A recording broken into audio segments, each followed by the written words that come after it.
suffering and bloodshed. The war in Gaza is over. This is the day that people across the region and around the world have been working, striving, hoping, and praying for. They have done things over the last month that I think were really unthinkable. Nobody thought this could happen. With the historic agreement we've just signed, those prayers of millions have finally been answered. As you know, the hostages have been returned, and further work goes on having to do with the, sadly to say, bodies. Together we've achieved what everybody said was impossible. At long last, we have peace in the Middle East, and it's a very simple expression, peace in the Middle East, and we've heard it for many years, but nobody thought it could ever get there, and now we're there. I want to congratulate everybody sitting in these first few rows and standing behind me. I don't know why they chose to stand, but I promise I'll make it short, okay? We are not going to keep you standing for long. These are great leaders. After years of suffering and bloodshed, the war in Gaza is over. Humanitarian aid is now pouring in, including hundreds of truckloads of food, medical equipment, and other supplies, much of it paid for by people in this room. Civilians are returning to their homes. The hostages are reuniting. I mean, it's beautiful. I'm just watching it backstage. The level of love and sorrow, I've never seen anything like it. It's amazing when you see they haven't seen their mother, their father. They haven't seen them in such a long time, and they lived in a tunnel, a very little tunnel, very deep.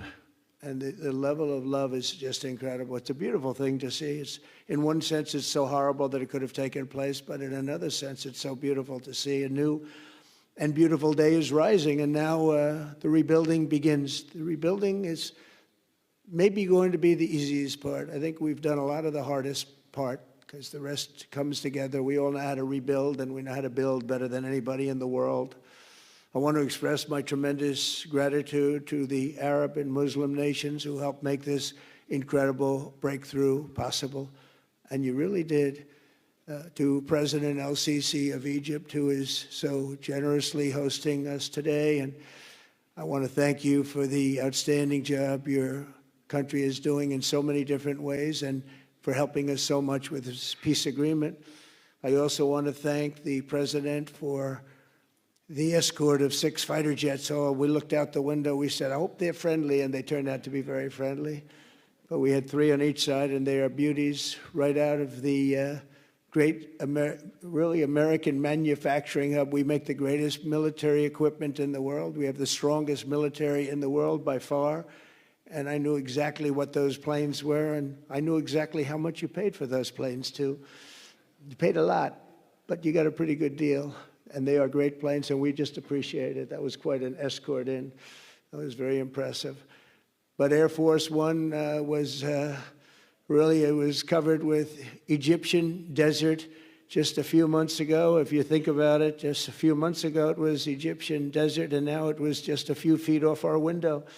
And it was a spectacular sight, and I appreciate it very much. Really, that was pretty good. You got our people by surprise. I don't know if they were thrilled right at the beginning, but they were thrilled as we sailed along very, very calmly and safely. And I'm deeply honored to receive from you, Egypt's highest state honor, the Order of the Nile. The Nile is so beautiful, so magnificent. It's such a beautiful title, the Order of the Nile. Thank you very much, Mr. President. Appreciate it. Great honor. I also want to give a very special thanks to the Emir of Qatar, a man who's outstanding. He's been a friend of mine for a long time, long before politics, and he's a fantastically respected man. His Highness Sheikh Tamim is respected by everybody. He's respected by everybody, and in the most positive way, not only because of power, because of his heart. He's got a tremendous heart.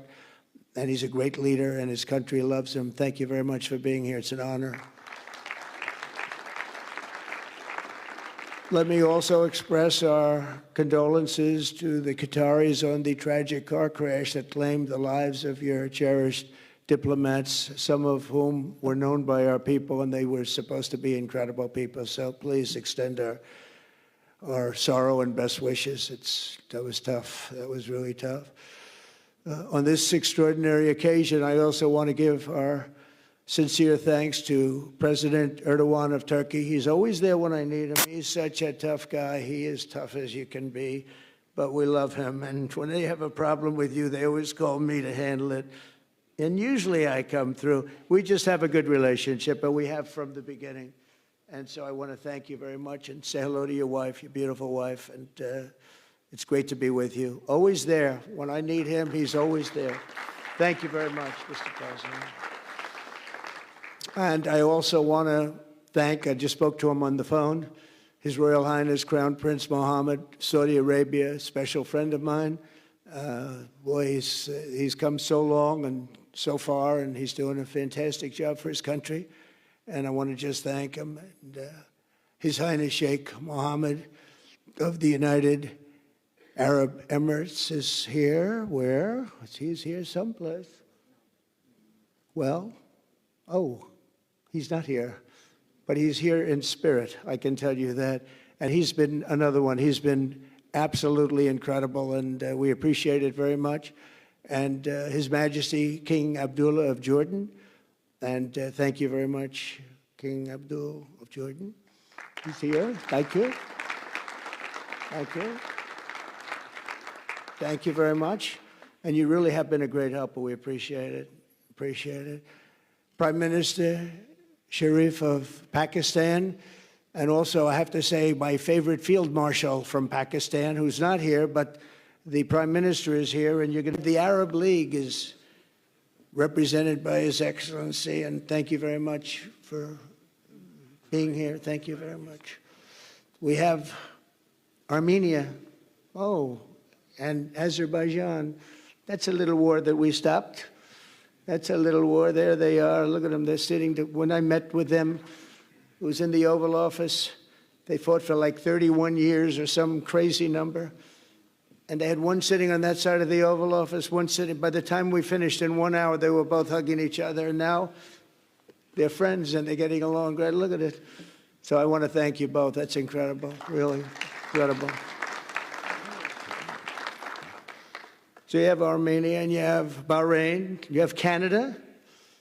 It's so great to have, in fact, the president called and he wanted to know if it's worthwhile. He knew exactly what it was. He knew the importance. Where's Canada, by the way? Where are you? Where are you? He knew the importance of this. He said, I want to be there. So many people have done that. They called. I mean, they heard about it. And these are not people that can do that very easily. They have pretty big schedules, to put it in mind. The most powerful people. And I appreciate you being here very much, Mr. President. Fantastic. Fantastic. And Cyprus, Egypt, the European Union, it's a lot of countries. France, thank you very much, Emmanuel. I would imagine Emmanuel standing someplace behind me. Where is he? I can't believe it. You're taking a low-key approach today. He's my friend. That's great. Good job. Thank you very much, Emmanuel. Germany, the new Chancellor of Germany he's easy to spot because he's very tall and he's very smart and he's doing a fantastic job for his country. Appreciate it very much. And congratulations, a big election. That was a big one. That was going to change things. Greece, we have Greece. We have Hungary. Oh, Victor, where is Victor? Victor. We love Victor. Victor, I call him. You know, I put the little accent on it. You are fantastic, all right? I know a lot of people don't agree with me, but I'm the only one that matters. You are fantastic. He's a great leader. I endorsed him the last election he had, and he won by 28 points. So you're going to do even better this time. You have another election, and you're going to do great, and we appreciate it, and we're behind you 100%. That's Hungary. India is a great country with a very good friend of mine at the top, and he's just done a fantastic job. And I think that Pakistan and India are going to live very nicely together, right? That's not a very, they are. And they're two great, I tell you, leaders, great leaders as far as I'm concerned. Indonesia, we covered, and I just want to say that that's a big country, a powerful country. It does unbelievably well, and it's great to have you. Iraq, we have Iraq with lots of oil. They have so much oil, they don't know what to do with it. That's a big problem when you have so much, you have no idea what to do with it. So thank you very much thank you very much. Italy, we have a young woman who's, I'm not allowed to say it because usually it's the end of your political career if you say it. She's a beautiful young woman. Now, if you use the word beautiful in the United States about a woman, that's the end of your political career, but I'll take my chances. Where is she? There she is. You don't mind being called beautiful, right? Because you are. Thank you very much for coming. We appreciate it. She wanted to be here, and she's incredible, and they really respect her in Italy. She's a very successful politician. We have Norway. Oh, Norway. Norway. What happened, Norway? What happened? Where's Norway? Where is he? We have Johnny. We're going to the World Cup. I can tell you that. Where's Norway? I don't think he wants to stand. Oh, he's back there. Well, we have Norway. Oman. Again, we have Paraguay. We have really fantastic representative from Saudi Arabia. Thank you very much. I'll tell you what, and this time we'll get you the best seat. He always gets the best seat. He deserves the best seat. But what a great place it is. Spain. Where's Spain? Are you guys working on him with respect to the GDP? We'll get close. We'll get close. But fantastic job you're doing. And UAE, which is great. United Kingdom. Where's United Kingdom? Where's our friend? Where? Come here. Is everything going good? Very good. That's very nice of you here. These people all came in like 20-minute notice. And I think it's fantastic. And we have so many others, and just so many others. And it's such a compliment to what we're doing, because what we've done is something very unique and very special. So it's perhaps the wealthiest and most powerful group of nations ever assembled at one time, which is a big thing. We have achieved together in recent days a change that really is historic, and it's going to be remembered forever. And I want to thank the American team for their amazing work, and I want to thank, I think he'll go down as the greatest Secretary of State in the history of our country. I really believe that, Marco, or I wouldn't say it. Marco Rubio, I wouldn't say it. Maybe I would. You're doing a great job. I'll tell you, he's on course to do it. We've done a lot of work in 9 months. We've done a lot of work. I say that, 1 year ago, a little more, but 1 year ago, America, the United States of America was it was a dead country. The king told me, and I use that, he said, sir, 1 year ago it was a dead country. Today you have the hottest country anywhere in the world, and it is. It's the hottest country. So many investors are here. We have over $17 trillion being invested in the United States, which is a record that nobody has ever beaten. I don't think anybody will. And we still have 4 months to go before it's a year. So in 8 months, we have over $17 trillion. We're actually very close to $18 trillion. There's never been, as an example, the previous administration had less than $1 trillion over 4 years. We have, we're close to breaking $18 trillion in 8 months. That's pretty amazing. No country's ever done that. I want to also thank Special Envoy Steve Witkoff and my son-in-law and a great guy, Jared Kushner. And I even have my daughter here, Ivanka. Ivanka, please stand up. Ivanka's here. Wow. Thank you. Thank you, Ivanka. We have a great team, and we have, as you know, General Raisin Kane. We have John Radcliffe. We have Tom Barrack. We have really a lot of good talent. We have Pete Hegseth, who's now Department of War as opposed to Department of Defense. We made a little change. Somehow I like the name better, so do you, so do a lot of people. But the momentous breakthrough that we're here to celebrate tonight is more than the end of the war in Gaza. It's with God's help, it'll be the new beginning for an entire beautiful Middle East.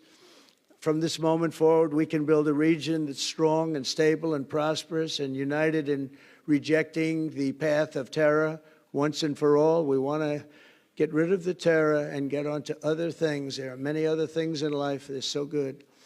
The final sprint to this deal began less than 3 weeks ago on the sidelines of the United Nations in New York. I met with many of the people in this room, and it all just started coming together. I've known so many of you for so long. You're friends of mine. You're great people.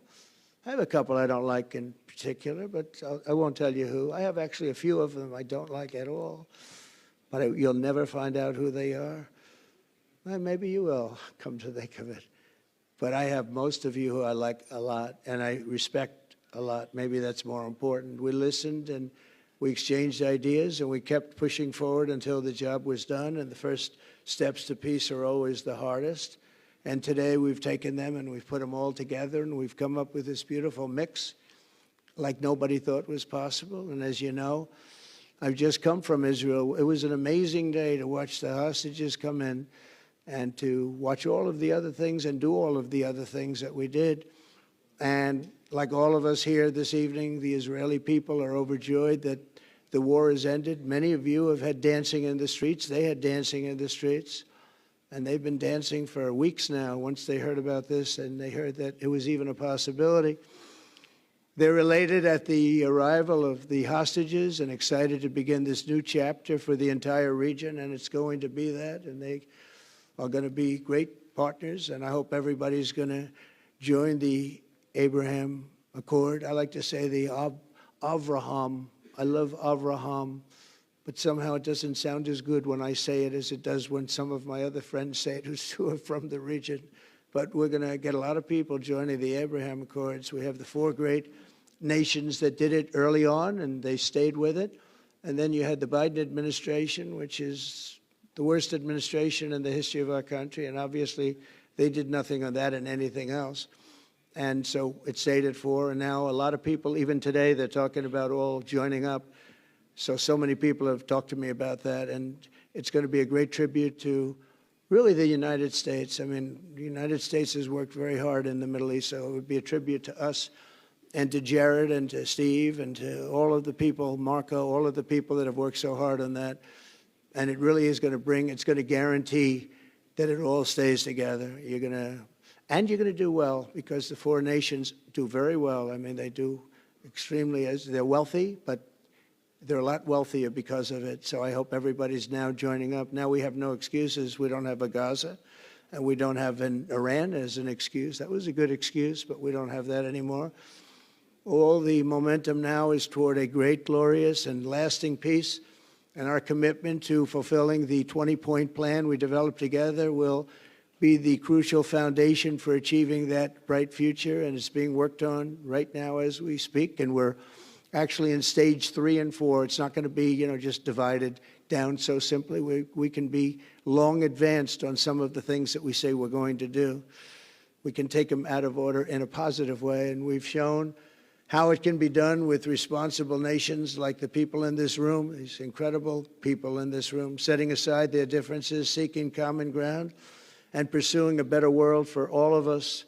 And that spirit's my dream, that we all get together and enjoy our life. And we're going to put some of you on the Board of Peace. Everybody wants to be on the Board of Peace. They said, would you be the chairman? I say, I'm pretty busy too. But whatever we can do to have peace in the Middle East, it's worth it. But everybody wants to go on the Board of Peace, so we're probably going to enlarge it. We're going to get, and the leaders, the top people, the top leaders, they want to be on the Board of Peace. A beautiful term. At first I wasn't sure, and then I realized how beautiful it is. And for the people of Gaza, the focus now must be on restoring the basics of a good life. We're going to have a lot of money coming into Gaza and a lot of rebuilding and building. It's not so much rebuilding, it's really building, cleaning up and building. And I'm pleased to announce that numerous countries of great wealth and power and dignity have come forward to me, and just today and over the last week, to say they want to help in the reconstruction of Gaza, putting up whatever money is necessary. And the money is, of course, it's a lot of money, but it's not much compared to the value or the wealth of these tremendous countries. And they are ensuring stability and success in the Middle East. So when you think about it, it's a very, very small amount of money is necessary, relatively speaking. And as those commitments are made, I'm going to let the world know who is doing it, because they really deserve great credit for doing it, and they're going to do something that's really monumental. This is a monumental day. This is a monumental moment in the history of the world beyond the Middle East. We've all agreed that supporting Gaza must be done to lift up the people themselves, but we don't want to fund anything having to do with bloodshed, hatred, or terror, as has happened in the past. And for the same reason, we're also agreed that Gaza's reconstruction requires that it be demilitarized and that a new, honest civilian police force must be allowed to create a safe condition for the people in Gaza. As I said earlier, I intend to be a partner in securing a better future. We're going to be working, you're going to be working with the United States, and we're going to make sure that the Middle East is going to be a safe and secure place. It's a very important place in the world, means so much. There were so many people who said the Middle East, and this has been going for many, many decades. I've read it many times, that World War III will begin in the Middle East. It's not going to happen. That's not going to happen. There was a time that you would have thought it could have, but it's not going to happen. There won't be World War III, hopefully at all, but it's not going to start in the Middle East. We're not going to have a World War III if we're smart. There'll never be a World War III. Our work begins right here and right now. From ancient times, this region has been extraordinarily mixed with respect to people, culture, religions, all of the different elements of national characters, unlike maybe anywhere else on earth. And for 3,000 years, there's been conflict. For whatever reason, there's been tremendous conflict, always conflict. But today, for the first time anyone can remember, we have a once-in-a-lifetime chance to put the old feuds and bitter hatreds behind us. And that's why so many people in this room, they didn't get along. Some did, some didn't, but they're getting along now. This has brought the people together. This is the first time the Middle East crisis has brought people together as opposed to driving them apart. And to declare that our future will not be ruled by the fights of the generations past, which is foolish. So together, let us continue in the spirit of cooperation and goodwill that has finally brought us to this incredible, historic breakthrough. If we do, together, we will reach the Middle East's incredible destiny, a safe and prosperous and beautiful crossroads of culture and commerce, faith in humanity and geographic center. This will be the geographic center of the world. So I just want to thank everybody for being here. I want to thank you all for what you've done and for this quick notice. It all came together just at one little period. It just came together. It's the greatest deals happen that way. If you do anything about deals, that's all I've done all my life is deals. The greatest deals just sort of happen. And that's what happened right here. And maybe this is going to be the greatest deal of them all, not just nation building, not just having to do with this or the political whims. This will be maybe the greatest deal of them all, period. And I want to thank all of you and all of these great nations and this region for what it's gone through and all of the fights it's had, or life over death and hope over strife and harmony over hatred. That's what we want. We want it to be that way because together we're going to forge a magnificent, great, and enduring peace. I want to just end by saying God bless you all. God bless the Middle East. God bless your countries. And God bless you. Thank you very much, everybody. Thank you. Thank you very much. Thank you.